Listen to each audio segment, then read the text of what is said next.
আমি একজন প্রকৃত হানাফি মাযহাবের অনুসারী, আমি একটি মসজিদে ইমামতি করি। আমি যতটুকু জানি ফরজ নামাজের পর সম্মিলিত মুনাজাতের কোনো হাদিস নেই, কিন্তু আমার মুসল্লিদের কোনোভাবে বোঝাতে পারছি না এই মুহূর্তে আমার করণীয় কি। ভাই, এই বিষয়ে আমাদের একটা বক্তব্য আছে আমাদের আসুন্নাহ ফাউন্ডেশন ইউটিউব চ্যানেলে। আলহামদুলিল্লাহ, এই বক্তব্যটা প্রায় ঘন্টাখানেক সময় ধরে করা বা 40-50 মিনিটের আয়তনের হবে।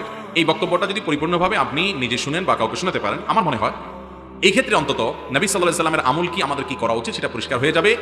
আমার ভূমিপল্লী মসজিদে দীর্ঘদিন পর্যন্ত মানুষ যখন বুঝবে না, বোঝানো ছাড়া, পরিষ্কার হওয়া ছাড়া, তখন আমাদের মসজিদের সম্মিলিত মুনাজাত হয়েছে, আমরা সম্মিলিত মুনাজাত করেছি।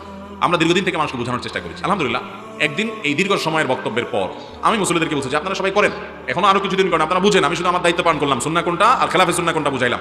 আলহামদুলিল্লাহ, এরপর থেকে দেখা গেল যে আমার মসজিদের ইমাম সাহেব যে বেচারা আসরের পরে মুনাজাত ধরে বসে আছে, কিন্তু সবাই জিকির আজকের তাসবিহ তেলাওয়াত করতেছে, পাঁচ ওয়াক্ত নামাজের পরে দোয়া জিকির আছে না নাই, সেগুলো পড়তেছে। আমাকে বেচারা, আমি আসলে ওখানে ছিলাম না, অন্য কোথাও ছিলাম, আমাকে ফোন দিয়েছে, দিয়া বলে আমি কি করবো? আমরা মুসল্লিরা যদি না করে, আমি জোর করে তোর করাতে পারবো, আর কি করা যাবে?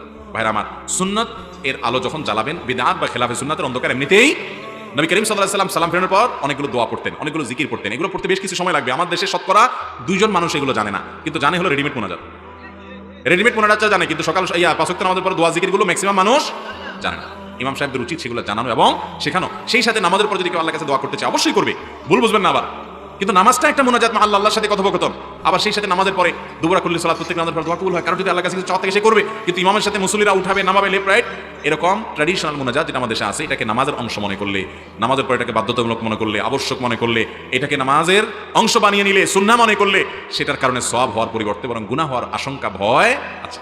আমার দেশে এটা না করলে তো ইমাম সাহেবের চাকরি থাকবে না এমন অবস্থা। মাঝে মধ্যে যদি ছেড়ে দেয় তারপরেও খবর আছে, ঠিক না? ঠিক। তো মানুষকে সুন্নাহটা শেখাতে হবে, সুন্নাহটা শেখাবেন, জানাবেন, বুঝাবেন। হেদায়েত দেওয়ার মালিক আল্লাহ তাআলা। আস্তে আস্তে ইনশাআল্লাহ পরিবেশ ভালো হবে। ইমাম সাহেবের হিম্মত করতে হবে। একেবারে সারা জীবন আপনি শুধুমাত্র আপোষ করে যাবেন, সেটা হওয়া উচিত নয়।